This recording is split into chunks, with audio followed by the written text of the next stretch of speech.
नमस्कार दोस्तों। आज फिर हम एक गेंदे पर वीडियो लेकर के आए हैं और आप लोग सोचते होंगे कि गेंदे ही गेंदे पर वीडियो लेकर के आते रहते हैं, लेकिन ये बहुत ही ज़रूरी है। अगर आप लोगों को गेंदे की खेती करना है और आप लोगों को हमको गेंदे की खेती करना सिखाना है तो ये बहुत ही ज़रूरी हो जाता है, क्योंकि हमको यहाँ जो भी कमियाँ नज़र आ रही हैं और आप लोग भी जहाँ गलतियाँ कर देते हैं, मैं आप सभी लोगों के बारे में नहीं बोल रहा हूँ, क्योंकि हमारे जो दर्शक हैं उनमें कई लोग बहुत ज़्यादा एक्सपर्ट हैं जो हमसे भी ज़्यादा नॉलेज रखते हैं और कई लोग जो हैं बिल्कुल नॉलेज नहीं रखते हैं, जो नए सिरे से नए तरीके से और अपना फूलों की खेती में रुझान ला रहे हैं और फूलों की खेती शुरू कर रहे हैं। तो कई सारे हमारे जो दर्शक हैं उनके हमारे पास कॉल भी आते हैं कि भाई हमको भी गेंदे की खेती करना शुरू करना है। तो उन लोगों के लिए बता दें कि जो चीज़ बेमौसम करते हैं उसमें तो बहुत ही ज़्यादा एडवांस रहने की ज़रूरत होती है। उसमें समय समय पर कीटनाशक, फंगिसाइड और खाद, पानी, टॉनिक जो भी उसमें अनिवार्य होता है वो डालना ही होता है। उसको लगा करके उसके हाल पर नहीं छोड़ा जा सकता है। अगर हम ऐसा करते हैं तो हमारा जो क्रॉप है वो कुछ इस तरीके का हो जाएगा। जैसा कि आप देख सकते हैं, ये जो पौधे हैं हमने लगभग 1.5 महीने पहले ट्रांसप्लांट कर दिए हैं और 1.5 महीने पहले ट्रांसप्लांट करने के बाद हमने उनको उनके हाल पर छोड़ दिया है। आप देख सकते हैं कि फर्स्ट फ्लावरिंग इसमें ये आई थी और इसके बाद 3 फ्लावर और आए थे और उनका भी कोई ज़्यादा अच्छा साइज, अच्छा लुक देखने को नहीं मिल रहा है, क्योंकि इस प्लांट में फंगस नज़र आ रही है। आप देख सकते हैं कि कई पत्ते सूख के झुलस चुके हैं और प्लांट में ज़्यादा ग्रोथ भी देखने को नहीं मिल रहा है। इसको समय समय पर देखने की ज़रूरत थी। जैसा कि आप लोग कई सारे लोग जो वीडियो देखते हैं और जो इस समय गेंदे की खेती कर रहे हैं वो भली भांति समझ सकते हैं हमारे इस एडवाइस को, हमारे इस वीडियो को, क्योंकि हम उनको सजेस्ट कर रहे हैं कई सारे वीडियोस के माध्यम से और वैसे भी व्यक्तिगत में भी हम फ़ोन पर उन लोगों को बताते रहते हैं। तो उस हिसाब से आप समझ ही सकते हैं कि इस पौधे के साथ क्या हुआ है। ये पौधा हालांकि फ्लावरिंग स्टेज में पहुंच चुका है, लेकिन इसका कोई ज़्यादा अस्तित्व देखने को नहीं मिल रहा है। दूसरे पौधे की बात करें तो ये भी कॉलर रॉट का शिकार हो चुका है। इसमें भी ब्लाइट आ चुका है और अभी तक इसमें कोई स्प्रे नहीं किया गया है, कोई खाद नहीं लगाया गया, कोई देख रेख नहीं की गई है। इसमें भी ये कॉलर रॉट आ चुका है और मैं आपको वहीं से लाइन बाय लाइन दिखाना चाहूँगा कि आप देख सकते हैं कि कोई भी पौधा मुझे स्वस्थ नज़र नहीं आ रहा है। हम कैमरामैन से कहेंगे कि पूरी कतार पे फोकस करें शुरू से ही और दिखाएं हमारे दर्शकों को, पूरा मूव करते हुए दिखाएं। मैं ये सिर्फ एक कतार को ही टारगेट कर रहा हूँ, सभी कतारों की यहाँ कंडीशन सेम है। आप देख सकते हैं कि कुछ पौधे सूख कर बर्बाद हो चुके हैं और कुछ पौधे सूखने की कगार पे हैं, जिनमें फ्लावर आ गए हैं। कुछ जो रोगग्रस्त होकर इस तरीके से कॉलर रोड के शिकार होकर आड़े गिर गए हैं। ये पौधा सूख गया है, ये पौधा भी सूख गया है, ये पौधा भी सूखने की कगार पर है और इस पौधे में थोड़ा सा स्वास्थ्यपन नज़र आ रहा है, लेकिन इसका भी कोई ज़्यादा ग्रोथ देखने को नहीं मिल रहा है, क्योंकि इसकी देख रेख नहीं की गई है।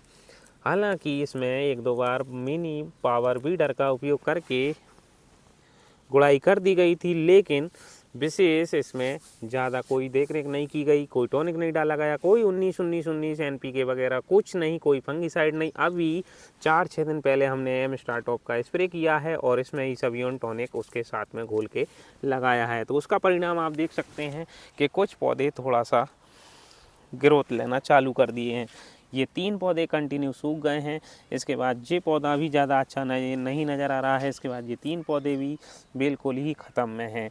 चौथे पौधे पर अगर लुक करें तो एक भी फूल इसमें सही नहीं है, फूल ही फंगस का शिकार हो गया है, दाग धब्बे नज़र आ रहे हैं। इसके बाद भी यही कंडीशन है सेम। अब हम लुक करेंगे एक स्वस्थ पौधे के ऊपर। ये देखिएगा, ये पौधा स्वस्थ नज़र आ रहा है, लेकिन इसका भी कोई ज़्यादा अच्छा भविष्य हमको नहीं मिल रहा है। मैं आपको बहुत ही डिटेल से समझा रहा हूँ इस वीडियो के माध्यम से। हो सकता है कि आप बोर हो जाएं, लेकिन जानकारी बहुत ही महत्वपूर्ण दे रहा हूँ उन लोगों के लिए जो नए हैं इस फील्ड में, गेंदे की खेती करना चाहते हैं और वो भी बेमौसम करना चाहते हैं। तो मैं बताना चाहूँगा कि फर्स्ट फ्लावरिंग ये आ गई है और ये फ्लावर पूरी तरह स्वस्थ नज़र आ रहा है, इस पर कोई दाग धब्बा नहीं है। इसके बाद ये देख सकते हैं 1 2 3 4 5 6 7 8 9 9 कलियां तो इसमें उभर के सामने आ चुकी है और बाकी जो कल्ले निकल रहे हैं, मैं समझता हूँ कि इसमें 50 फूल तक शुरू से एंड तक निकल आएंगे। अगर ये पौधा हम और भी देख रेख करते, शुरू से देख रेख करते, तो ये पौधा पूरी तरह से ग्रोथ लेता, डेवलप हो जाता और एक बड़ा झाड़ अपना क्रिएट कर लेता और फिर इससे बहुत सारे फूल निकल आते। तो मैं समझता हूँ कि लगभग 1 किलो अगर फूलों की बात करें तो लगभग 150 फूल 1 किलो पे हमारे चढ़ जाएंगे। कुछ इस तरीके के 150 से पौने 200 फूल तक 1 किलो पे चढ़ जाएंगे। अगर हम एक प्लांट से 1 किलो उत्पादन लेना चाहते हैं तो आप समझ सकते हैं कि कितनी उसकी देख रेख करनी पड़ेगी। इस प्लांट से अंदाज़ा लगा सकते हैं। ये प्लांट हमको थोड़ा स्वस्थ नज़र आ रहा है, लेकिन इससे प्रोडक्शन की इतनी उम्मीद नहीं है। ज़्यादा से ज़्यादा ये 50-60 फ्लावर ही दे पाएगा। तो कहने का मतलब ये है कि ये 250 से 300 ग्राम उत्पादन एक प्लांट से हमको मिलने वाला है।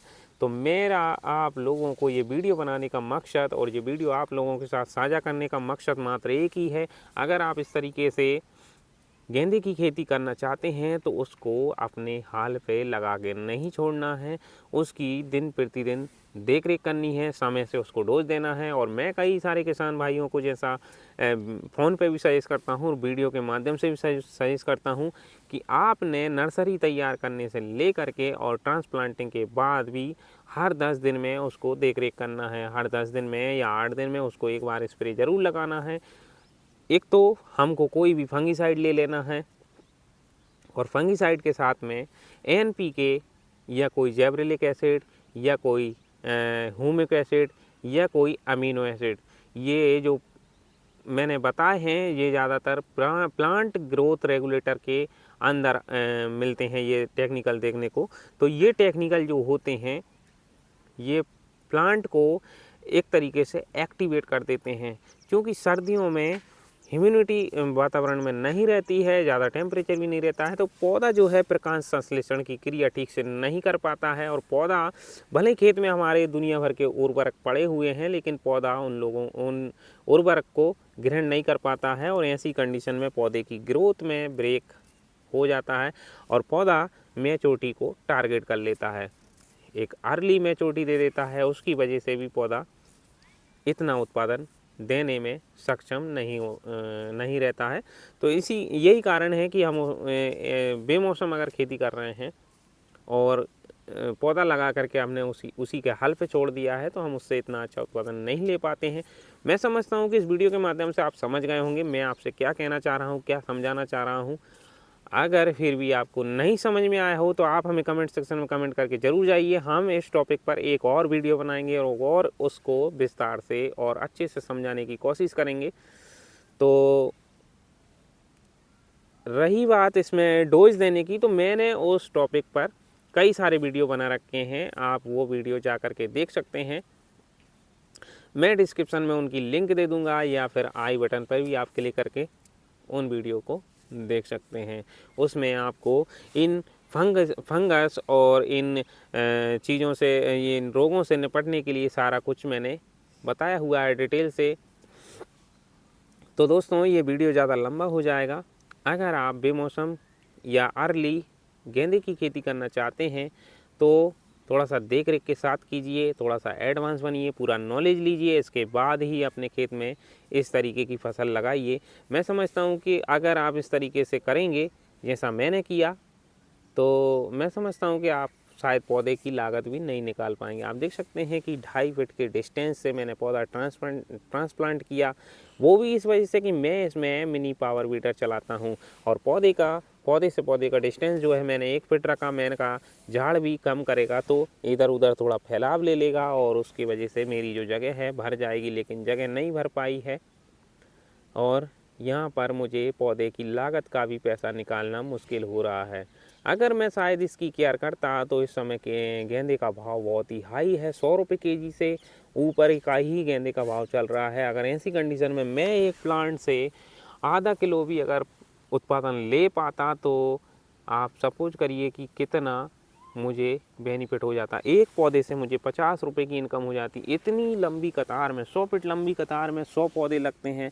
100 पौधे से मुझे 50-50 रुपये का बेनिफिट होता, तो लगभग एक कतार से मुझे 5000 का बेनिफिट हो जाता। तो यहाँ पर मैंने लगभग 2 क्यारियों में 8 कतारें लगा रखी हैं और 8 कतारों से मुझे लगभग 10,000 का बेनिफिट हो जाता। ये लगभग एक विषय जगह है जिसमें मैंने लगभग 800 पौधे लगा रखे हैं और 800 पौधे से एक बिस्वा जगह में लगभग 8 से 10,000 का बेनिफिट मैं ले पाता। तो आप समझ सकते हैं कि अगर हम देख रेख करते हैं तो हमको ना लागत ही निकलती है बल्कि एक अच्छा खासा बेनिफिट भी हो जाता है। और अगर हम देख रेख नहीं करते हैं तो इस तरीके से कतार की कतार पूरी बर्बाद हो जाती है। तो मैं समझता हूँ कि इस वीडियो से आपको बहुत कुछ सीखने को मिला होगा। वीडियो काफ़ी ज़्यादा लंबा हो जाएगा, इसीलिए मैं अब लेता हूँ आपसे आज्ञा। वीडियो अच्छा लगा तो वीडियो को लाइक करें, अपने किसान भाइयों मित्रों के साथ शेयर करें और हमारे गिरधर की बाड़ी यूट्यूब चैनल को सब्सक्राइब करके बगल वाले बेल आइकन कॉल पर प्रेस करें। मैं मिलूँगा आपको किसी नेक्स्ट वीडियो में नेक्स्ट जानकारी के साथ। तब तक के लिए जय श्री राम, जय हिंद, जय भारत।